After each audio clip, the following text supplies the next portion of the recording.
The following is an excerpt from a conversation I had with a collector named Steve, who goes by Vintage Pacers on Instagram.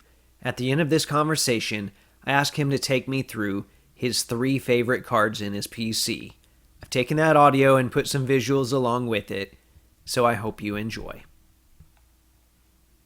If you had to narrow things down, let's say monetary value doesn't matter, although it can be valuable cards.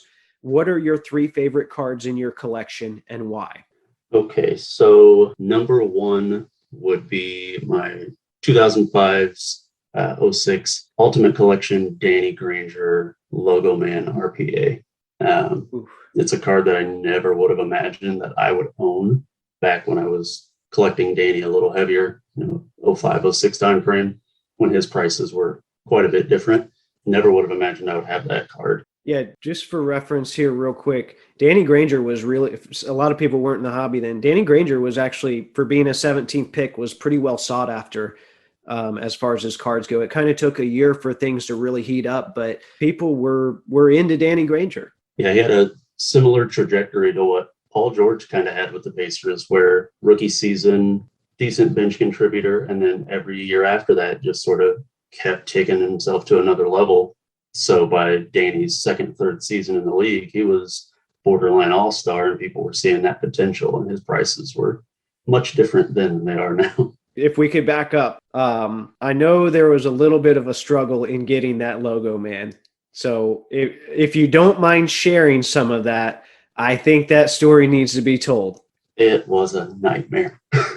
So I bought it off of eBay, and it was coming from overseas. I don't remember where it was coming from at this point, but it was coming from overseas, and it ended up in the dreaded Chicago sort facility, the International Sort Facility, and it was stuck there. Don't even remember how long it was stuck. It was there for a couple months. It was long. Yeah, I mean, we were both like, I know you were worried. I was worried for you. It was long.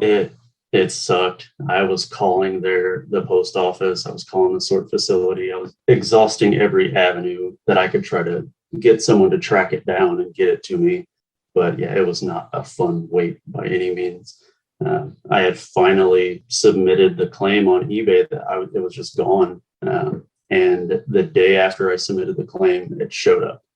And it was probably the happiest collecting day of my life. Yeah, I remember. I mean, we were talking about it quite a bit, and you said, well, I think I'm going to submit the claim, and I understood why, but there was a part of me that was like, oh, if the money is not the issue here. You want the card, right? Like this is not a card that's replaceable. So deep down, I'm like, man, don't do it. But I understood why, and it was the right move. Luckily for you, that thing showed up. And I would say, I mean, definitely the centerpiece of your Granger PC, if not your whole PC. That's an amazing card that I'm jealous of that card.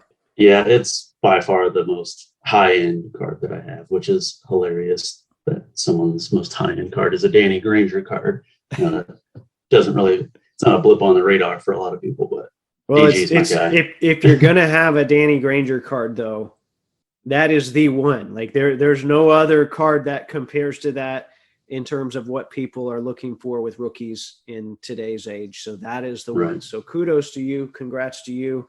Let's hear about number 2. Number 2, like I said, number 2 and 3 are probably a tie because they're essentially the same card. It's the Brandon Rush 08-09 Bowman Chrome and Topps Chrome Superfractor autos. And those, I would put those in the top 3 just because of the story that comes along with them. I owned them back when I was super collecting Brandon Rush, as they used to call it. Sold them off when I sold my Brandon Rush collection.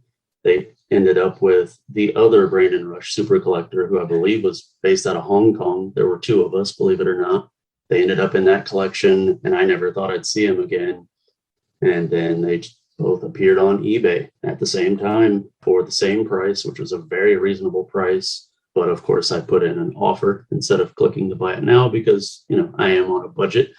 And the seller sold me both for a more than reasonable price. So they made their way from me to Hong Kong to Florida. They weren't far from you. And then back home to Indiana. And they'll be in my collection for as long as I have a collection. I know you've posted this on your Instagram before. If you don't mind, we'll dig these pictures up again because I think this is so cool. I think you know what picture I'm talking about. Yeah, I put them inside of a glass ball case where I had an autographed Pacers ball from Brandon Rush's rookie year. It was a team event for season ticket holders, and I had gotten Rush and Roy Hibbert and a bunch of random scrubs from the roster from 0809. That's basically our whole roster. Except for Jeff Foster. Except for Jeff Foster. So I had put those inside the ball case. That's how I was displaying them at the time. And then when I brought those two cards home, I believe it was 2020, I repositioned them in that same ball case and took a new updated picture. The autos on the cards still look brand new. The autos on the basketball don't look as new anymore, but they're still okay. Coincidentally, the Brandon Rush is the most faded autograph on that basketball. I bet, but probably what Travis Diener is like the boldest signature on that ball. Yeah, I think it's Travis Diener and Maceo Baston.